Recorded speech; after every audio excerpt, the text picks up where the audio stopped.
So, Slash, why not just reform the Snake Pit? That's a good question. Well, the thing about Snake Pit was, it was, even though it was sort of my project, it was a band, and there was two incarnations of it, and I treated both of them as a group, sort of the same as, say, Guns N' Roses was, where everybody was equal and so on and so forth. Where when I did my last record, it was more of a personal project that was more akin to a solo record. And I didn't want to, I hired a bass player that I knew, and I hired a drummer who I thought was great, and all the singers and all that was a whole adventure into itself. But it was really just a very different kind of endeavor than Snake Pit was. So it never even crossed my mind to call it Snake Pit. So, your solo album includes Lemmy, Fergie, Alice Cooper, Kid Rock, Chris Cornell, Nicole Scherzinger, Ozzy, and that's not even the complete list. Is there anyone you haven't worked with yet that you'd like to? Well, see, that's the thing. A lot of people ask me about, like if it was a wish list of singers or something, and I don't look at it like that. I've never been one to collaborate with people along sort of the lines of a wish list. When it came to working on my album, I wrote music, just sort of different sort of song ideas, this and that, and I would just think in my head who would sound good out of all the sort of great singers I've ever heard, who would sound good on this particular piece of music. And that's really what dictated the choice of singers. So it really isn't a matter of who's left or who else would I like to get. It was really inspired by how that music, what voice would fit with that music. I mean, that it's been asked of me before, like who would be the dream band, and I just don't think along those lines. But if I was going to stop and pick some musicians to jam with, to put a crazy band together, it would have to have like Keith Moon in it, and Mark Bolan, Jim Morrison. Maybe it could alternate between Keith Moon and John Bonham. I could think of some John Entwistle would be great. So that list could go on for days. But I don't tend to dwell on fantasy stuff. I'm very much a realist and very much in the present. So, one person I intentionally left off that list was Myles Kennedy, who's become a bigger part of your world recently, and I'm just wondering how that relationship developed. Myles Kennedy, that's a pretty interesting story. When Velvet Revolver was first looking for a singer before Scott Weiland came into the picture, Matt Sorum had mentioned this guy Myles Kennedy, and so we sent him a demo. I didn't know who he was, and he sent him a demo. And I guess from what Myles' account of it is, he got the demo. He liked the music, but he just felt sort of got cold feet, and never submitted the demo with his vocal on it.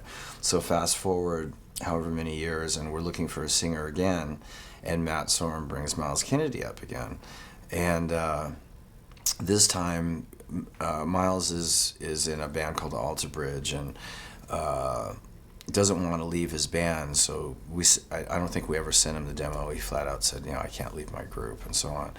And I just, I'm just like, it stuck in my head, this Myles Kennedy fellow who I've never met and I've never heard, but everybody keeps talking about him. And then he had been called into Led Zeppelin to do the Zeppelin tour, and I heard about that. I thought, well, this guy must be good, And so I looked him up online, and I saw Alter Bridge, and he's just sort of meek little singer guy playing guitar and with a great voice.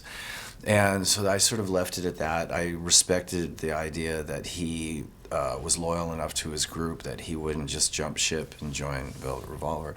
Anyway, so fast forward, and I'm making the solo record, and I've done pretty much all the material's finished and all the vocals are done, and I have two songs that have been staring at me during the whole process of making the record that I couldn't figure out who should sing. Like, I couldn't think of the voice that would fit these songs. None of the, to go back to what you were saying before, it's not a wish list of singers, it's who fits the material. So at this point I thought, well, there's that Myles Kennedy guy. just sort of a shot in the dark. I'll call him up and I send him one of these pieces of music. And remember, we had never met. I outside of you two, I don't know what he looks like or what his personality is like. And I sent him the song, and about a week later, he sends it back, and I listened to it, and it's fucking fantastic. And it's this song called Starlight. And so I flew him into Los Angeles, and we met, and he's a really unassuming, really well-mannered character, and he did this amazing vocal, and so we hit it off really well. And then he went back to Spokane, and I went in the studio and started mastering the record, and I still had that one song left that still didn't have a vocal on it. So while we were mastering the record, I just got this wild hair and called him up and said, hey, I've got one more song. And I sent it to him, and he put a vocal on it, and I sort of squeezed it into the mastering. And so all this time I've been thinking, how am I going to do this tour? As far as I'm concerned, making a record without touring on it is inconceivable. So I'd been thinking about different singers who could do all the different types of songs that are on the record, and also do a lot of my back catalog and whatnot. And it occurred to me that Myles was probably one of the best voices I'd heard in a long time. So I just took a chance, knowing that he's an Alter Bridge, but asked him if he would be interested in doing the tour. And he was on a break for Alter Bridge, and so he said yes, and I hired Todd Kearns and Brent Fitz and Bobby Schneck as sort of the back line. And he came in for a week of rehearsal and learned all the material, and we've been on tour ever since. So I've really developed a chemistry with him, and we've started working on the next record, which he's going to sing the entire record, and it's coming out fantastic. So that's the story about Myles Kennedy.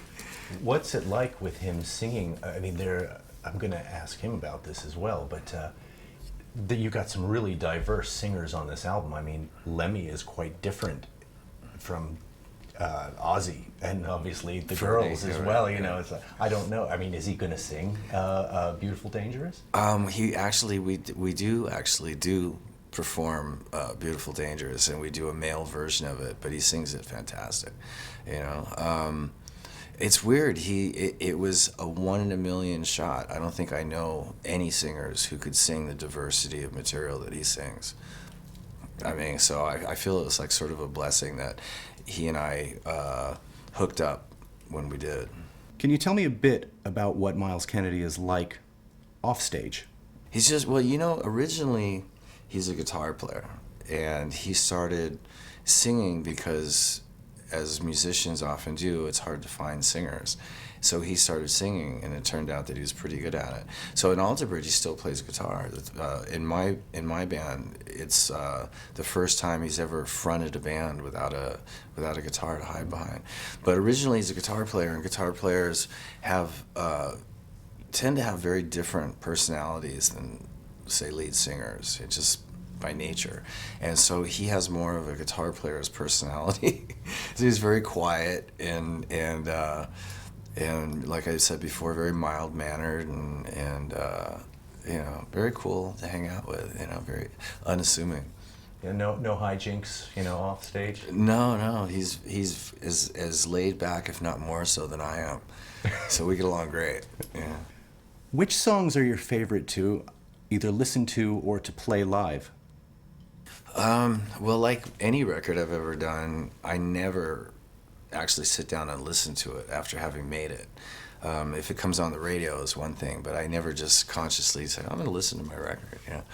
Actually, I hate it if somebody does put it on and I happen to be in the same room. When you make a record, you put your all into every single song. And I mean, the only reason a song should make it on a record is if it's something that you really feel that you want to express. And so every song has got its own individual sort of significance. So I can't say there's like a favorite song on the record, really. Okay, they're like babies. Yeah, I know. It's sort of a cliche, but they are like sort of children. You tend to start to pick favorites later,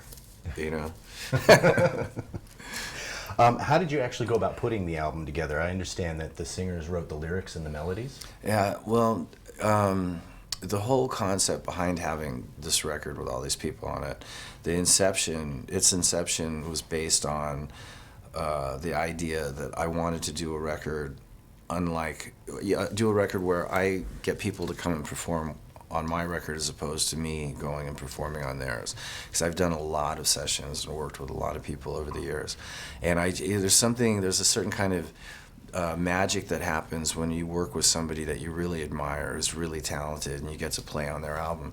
And then the session's over and off they go and off you go, and it's a sort of disconnect that happens. So I wanted to get that feeling of having people on my material, you know. So when I wanted to get in touch with these people, I was very humbled by the whole concept of having to call them up and then send them a demo and see if they would do it. But I was prepared for the worst. So I called up the people who I had known the longest to sort of get that ball rolling. So it was Lemmy, Ozzy, Alice Cooper, and Iggy Pop were the initial guys that I went to first. And I sent them the demos, and they were all really wonderful about it and jumped on board. And that gave me the confidence to call up people that I'd met and hung out with before, but didn't really know them that well, and they didn't owe me anything, you know, on a friendship level or anything. Not that any of them did, but and then it just kept going, and I think a lot of it had to do with the fact that it was artist to artist. I didn't call managers, I didn't call record companies, I didn't involve my attorney, I didn't do any of that. So it was a very personable type of thing. And once I, you know, got everybody signed on, it was, you know, one of the things that I told them, I said, well, here is either an arrangement or bits and pieces of ideas of a song, or however I saw fit to give it to them, and you can either make up whatever you want. We can sit together and collaborate on it, however you want to do it. And so every song had a different story as to how it was recorded, not how it was recorded, but how it was written. And once we got past the writing process, I booked some studio time with Eric Valentine, who produced the record, and we set off. The first song we did was "We're All Gonna Die" with Iggy Pop, and Iggy was great, and he sort of set the tone for the whole rest of the record. And everybody just came in, spent a day recording their vocal, and we'd hang out, and it was a great experience. And I've got to ask, I apologize, but I've got to ask, what was it like doing that video with Fergie for "Beautiful Dangerous"? Oh, it was great. I mean, you know, Fergie's a friend and all that. So I know a lot of people want to think there's a lot of, you know, people going like, you know, what was it like to? But I mean, she and I have been good friends, and she's a pretty frisky individual. And like in Black Eyed Peas, she's definitely an entity that you recognize in that environment, but outside of that, she's as rock and roll as they come. So it was her idea. The whole video was basically her concept. I just told her, I said, we got to shoot a video, and a couple days later I was like, I've got an idea, and she came at me with this whole thing, and I just had to just sort of be me and sort of drape myself with Fergie, and it was cool. Can you tell me anything about the new album? You know, I haven't been able to put into words in my own mind exactly what the new record is going to be. From the way that it's going to be a pretty musically epic record. I think it's probably over and above what I did on the last record, the most freedom that I've had to make a record so far, and I'm really doing a lot of things that I just haven't really done before. But it's a very rockin' record, you know. So it's not like I'm not going into the avant-garde jazz world or any kind of fusion exploration. But it's definitely you know, getting a chance to just sort of write things as I want them, and then Myles is writing his part to it, and it's. And he's a very thoughtful lyricist, so there's a lot going on his end. And we're just now starting to really put the music together with the band, and it just is going to be really cool. So that's as much as I can tell you at this point. Do you have a name for it yet? No, we haven't gotten to the name part yet. It's the idea of the title and also the album cover, because I'm always part of that process, is all in the stewing process. And are there any new songs in the set list that you've got planned for Stoke?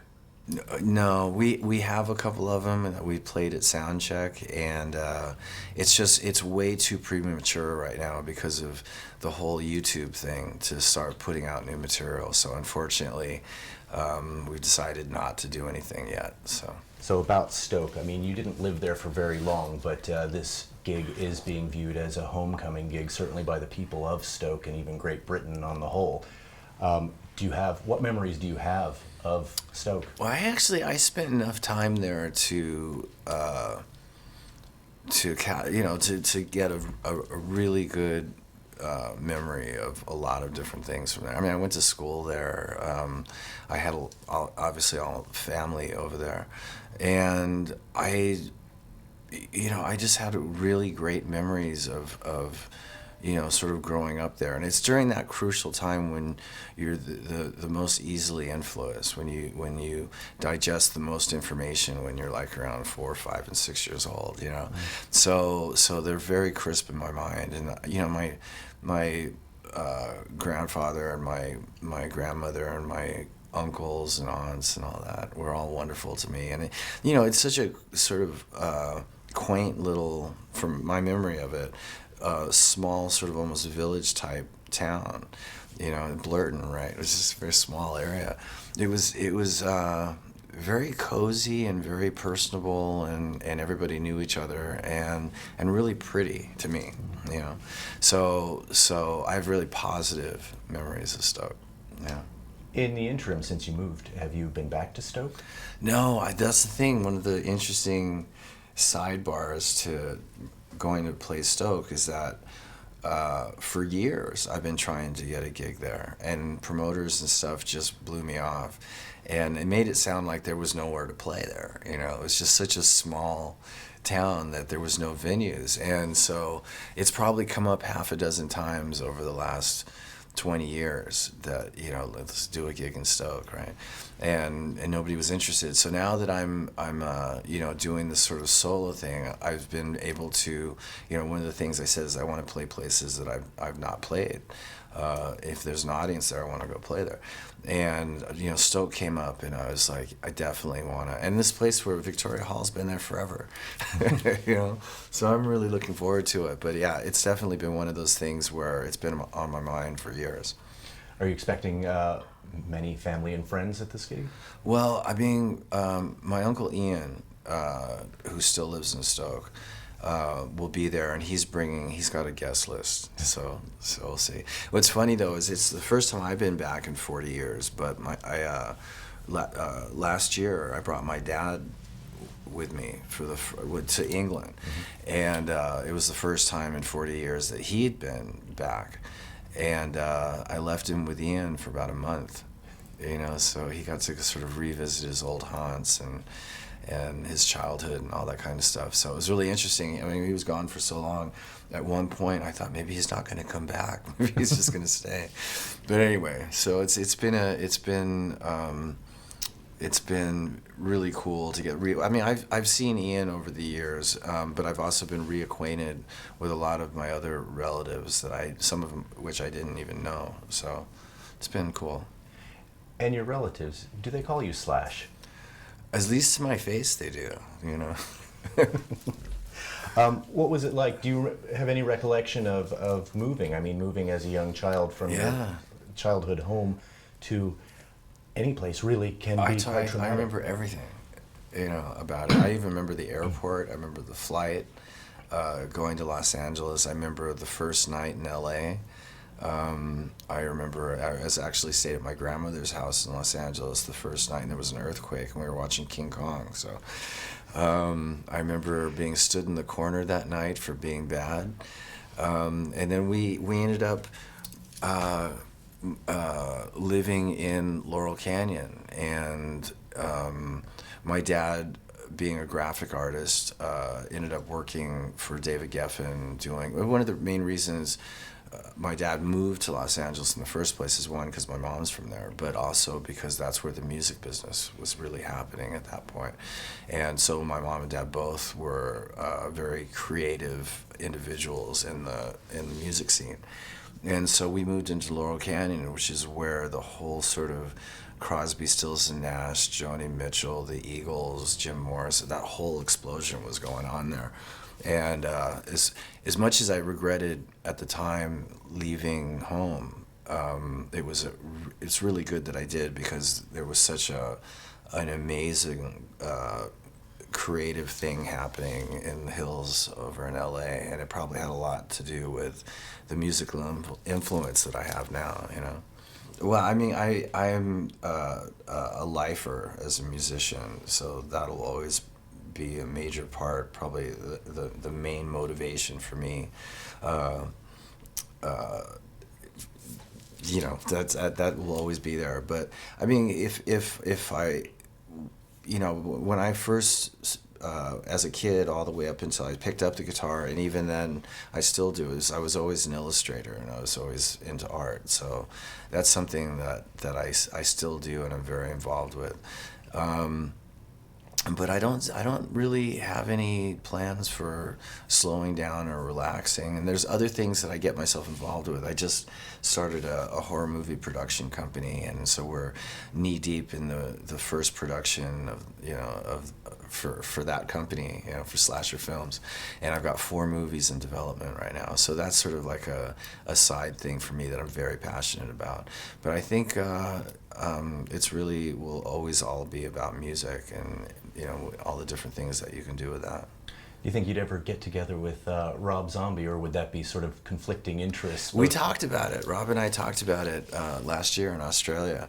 You know, if there was a script that he was really into, that I was really into, then, you know, if I could help produce it, that would be a great thing to do, you know? Possibilities are endless. They are.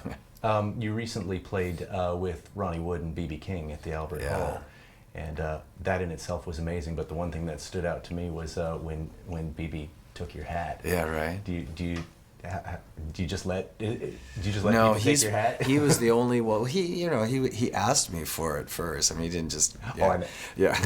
But he's probably one of the only people I've ever willingly handed my hat over to. You know, but that was one of those brief highlights in my career, that particular evening, to get up with Ronnie, and I mean, get up with BB and Ronnie and Derek, you know, Trucks and all that. It was just really cool. But BB's one of my all-time favorite blues guitar players, you know, and he's been around for so long, and he's seen so many things, and he's such a great musician, such a great singer, and such a great all-around person. It was a huge honor to get up there and play with him. So, and in Royal Albert Hall, I mean, come on. Nice, nice. And finally, how would you like to be remembered?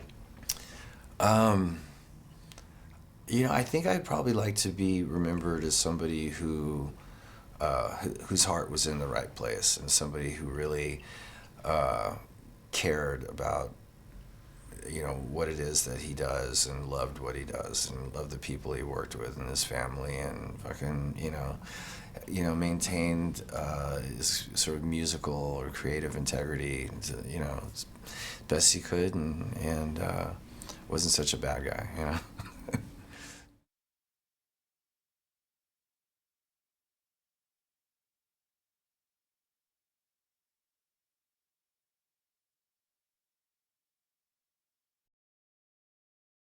So, Myles, Alter Bridge is very generous to loan you to Slash. How's that all working out?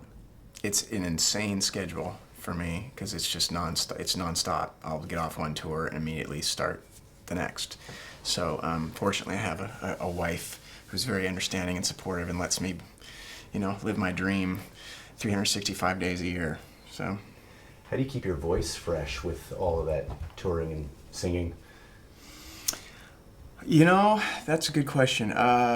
It's a pretty boring answer, because it really means no fun in terms of, you know, no excesses of any kind, no partying, or I even have to be careful how much I talk, that's kind of the drag. Is it's like I think people think I'm not social, but really it's just the more you use it, it makes it harder to utilize during a live performance.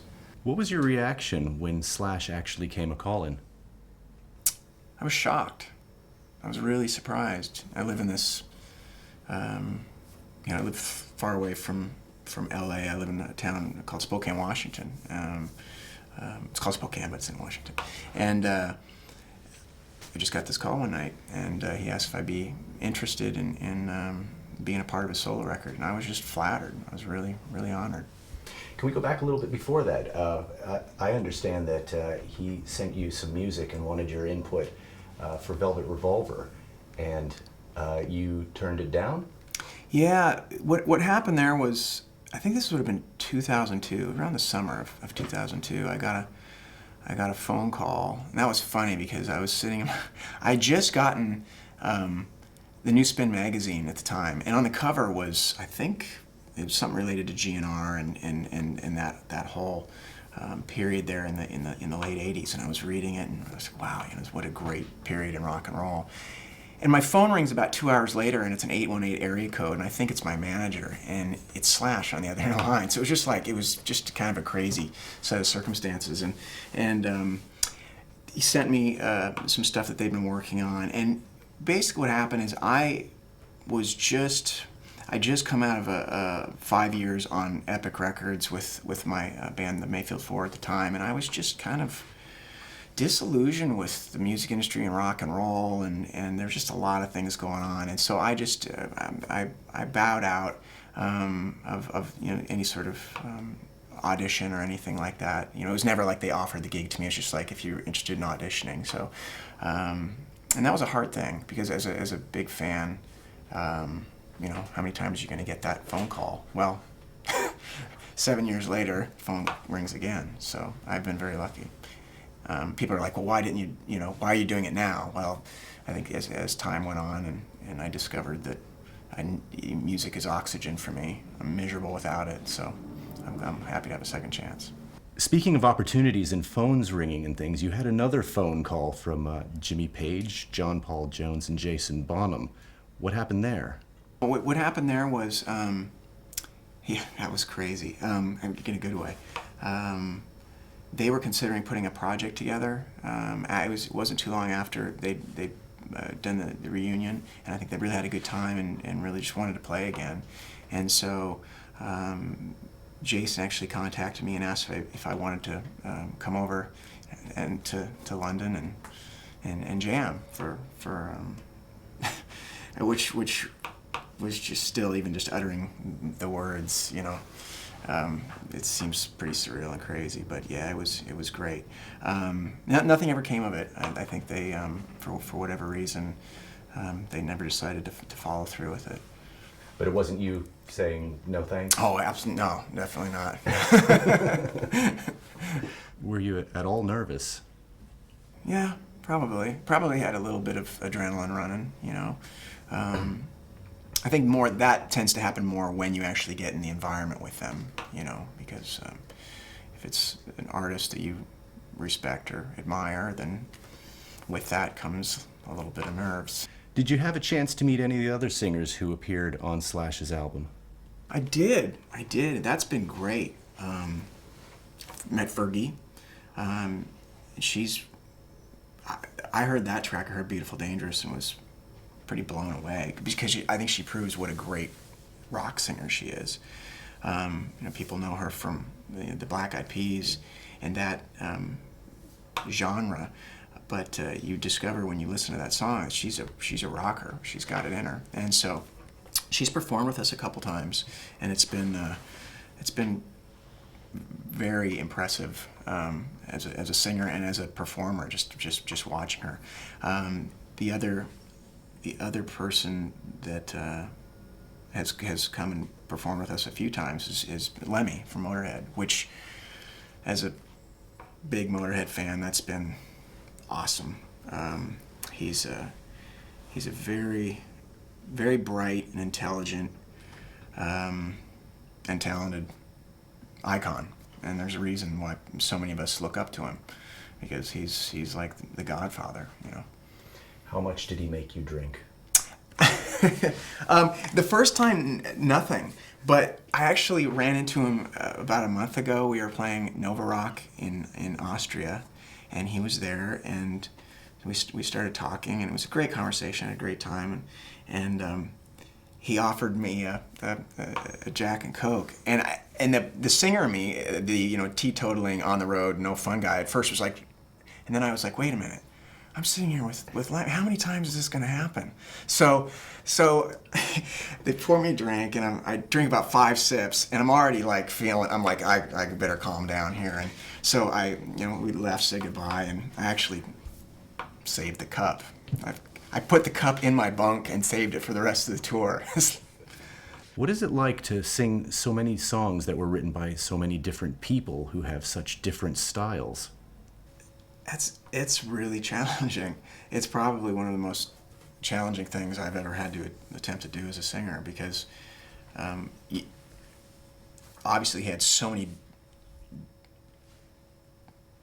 incredible singers with different approaches to what they do, and so to try and do those songs justice, it's just I can't take it lightly. I can't. It's not something where I can just listen to the song once or twice and just go out there and half-ass it. I mean, I really have to spend some time with each one and try and do the best that I can at making it so that I'm not just copying what they're doing, but keeping a little bit of me in there as well. And it goes for all of the material, not just the songs on the solo record, but the Velvet Revolver, the Snake Pit, and the Guns N' Roses material. So it's been a real learning experience. It's helped me grow, I think, as a singer. So I'm grateful for that. And I've got to ask, what is the hardest song to sing? Probably, but that's a good question. There's so many that are so hard. Rocket Queen's not easy. That's a challenging one. I love it. That's always been one of my favorite GNR songs. We tried Beautiful Dangerous initially in the regular key that it was in, where Fergie sang it. That was just not going to happen. I had to wear such tight underpants to try and pull that off, so we had to lower it a half step. What's the song that you get most pleasure from singing, either just generally, well, obviously with relation to the Slash tour?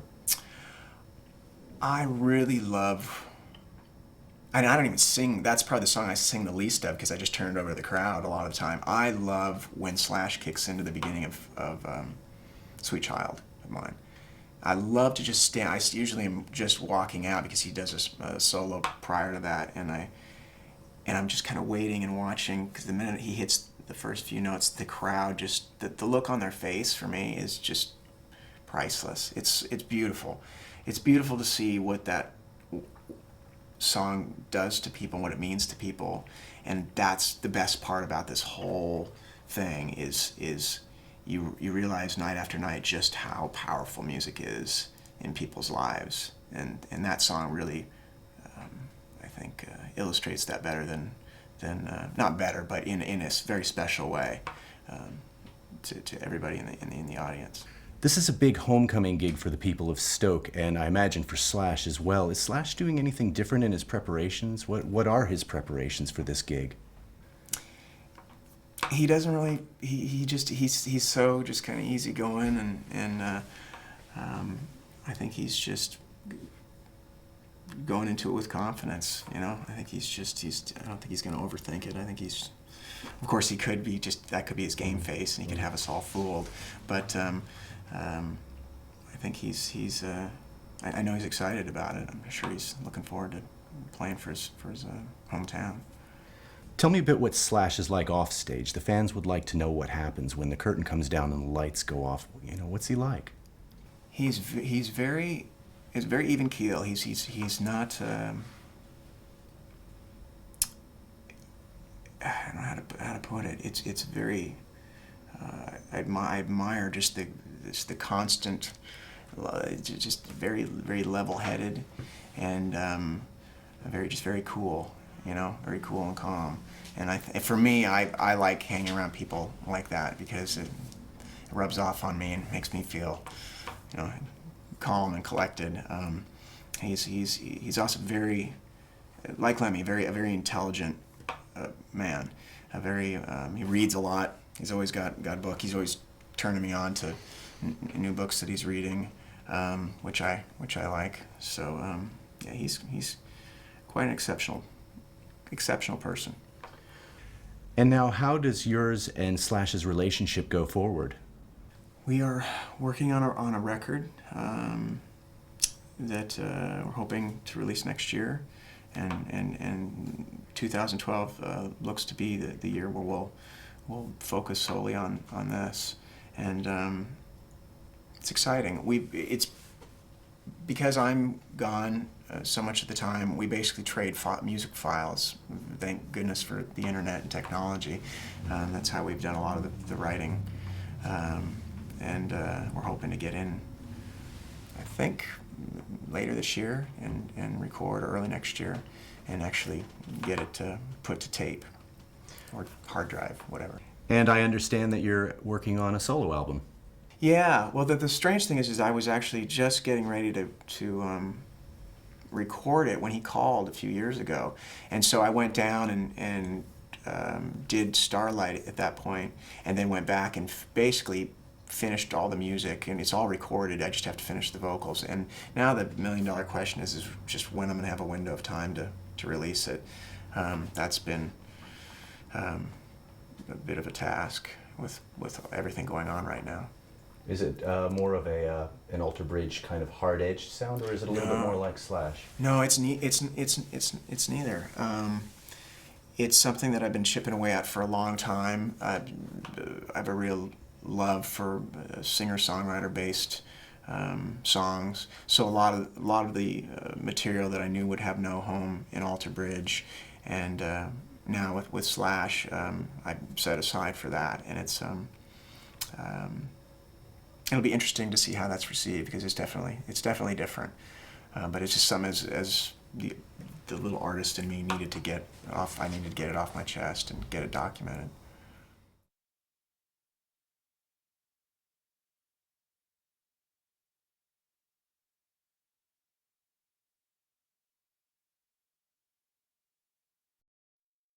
I love Slash with quite a passion.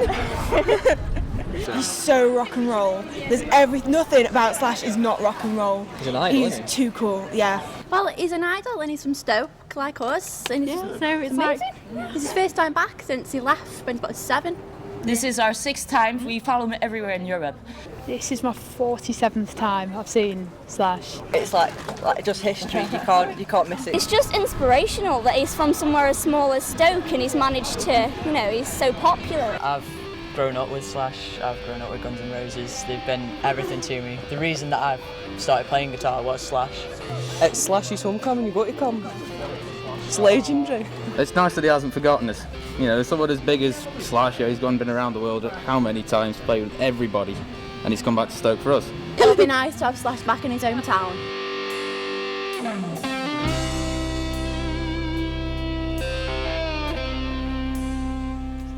We never thought our soul would become Slash. We never thought that. Good grief. But we always thought Tony had talent and that, and obviously it must have rubbed off him a bit. And when Tony left to go to London, he come back with a beautiful coloured lady named Ola and a beautiful baby named Saul. And when Saul grew up to be about 4 or 5, they were commuting from London to America, and they asked my mum if he could stay. That's how it's all come about. And Saul actually remembers Stoke-on-Trent. Them are his childhood days.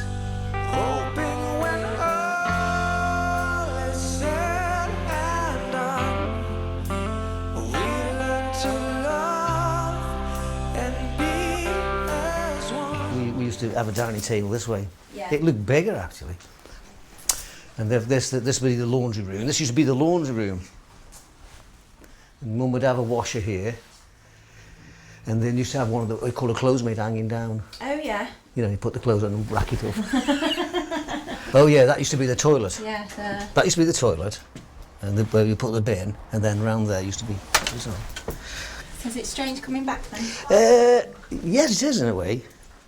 I mean, we all lived together, and then when Tony left, And Saul stayed. Saul had this room. Well, it certainly wasn't anything like this. It was very basic. Just a single bed. The headboard was facing there, and there was a set of drawers there, and virtually that was it. Nothing like this. No, this is little Wales for you. I couldn't see Slash sitting in pink. No.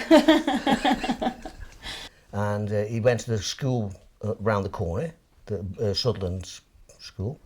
But you've got to remember, he was a rocker then, and his hair, and he wore corduroy clothes, denim, sneakers. You're talking 60s here. And the kids were like walking around in short trousers and Wellingtons. The young little girls would love him. And he got this karate thing. So my mum was going over to the headmistress all the time because the kids called him silly names, and then he'd have a go. He'd do the old karate kicks, and he was a good lad. Yeah. We're very close, actually. Tony, when Tony drifted away, it was Slash who wanted us to get together. When he met us, went to see Velvet Revolver, and he kept saying to Tony, "You've got to see Gene and Ian. You've got to see him." And Tony went, "Well, no, I haven't seen him for a while. I'm quite happy as I am." And then we had this thing that he said, "I'll see you in Manchester, and Tony's coming." And wow, it was wow, wasn't it? And that was the first time I met him last year. Tony, to me, he's my hero. He is talented. He is totally talented. He used to, when he went back to America, he used to send me these albums, what he designed, like Joni Mitchell, crikey. She's an artist in herself, not just a singer. She is a talented, drawer and everything. And he did the artwork for her albums. And that was in Gaffin, down Laurel Canyon, when Gaffin was doing all the records. But yeah, it used to be great to have these albums coming over. American albums were different than ours because they're like cardboard. Ours got gloss on them. They were all glossy, ours were, but they were like cardboard. And when you see art direction, Anthony Hudson, you thought, wow, cool. Yeah, he's a talented man. First, he got a bit big-headed, I'm Slash's uncle, who I am. But after a while, no, like tonight, we're going to see him tonight, and I'm taking friends and relatives and that. I know what we're going to see. I know we're going to see a damn good concert, damn good. And I know backstage is going to be just a Mr. You won't even know we've been on that stage. He's just so cool. Laid back, crikey. You couldn't get him all laid back. And just shakes your hand, and he'll sign autographs for people, friends of mine. And it's great. We know what we're expecting. Some of the guys who haven't been before, one guy said to me, "What shall I wear?" I said, "What do you mean, what shall you wear? You just put your jeans on, a t-shirt, and off you go." What shall you wear? I said, "Don't come in a three-piece suit, for Christ's sake." Well, when we've met him before in the past, like Manchester and all that, we've always said, "Why don't you come Stoke?" He said Bon Jovi did the Britannica, and and he goes, "Oh, I don't know." He said, "We go near it and go straight past it." But he's done it. I thought when he said he was coming, all I got when he was doing South America, he said, "Just finished a gig at South America, and I'll see you in Stoke." And that's the text we had. Gene got the text. And I said, "Where's he going to play in Stoke?" Because, the Black Eyed Peas have just done Alton Towers. And I thought, no, he can't go there. It's an amusement arcade, but it's an amusement park. And I can't see him playing there. But no, the Vic, it's about suitable. It's about the suitable place we've got in Stoke-on-Trent. We're going to meet at the pub. We're going to the pub in the corner called the Albion. We're going to meet there, and then about quarter to 7 we go down. The doors open at 7, I think. I am Anne, Slash's dad's cousin. I'm Rebecca, I'm Slash's cousin and Ian's daughter. Andrew, Slash's second cousin. I'm Christine, I'm Rebecca's mother and Ian's first wife. I'm Jason, I'm Slash's cousin. You see the resemblance. I'm Shamala, I'm Jason's partner. My name's Jean and I'm Ian's partner for the best of 10 years. This new album we did last year, that just knocked me. That was fantastic. That Starlight, that's just a belter. But that's what Stoke-on-Trent were, they'll go crazy.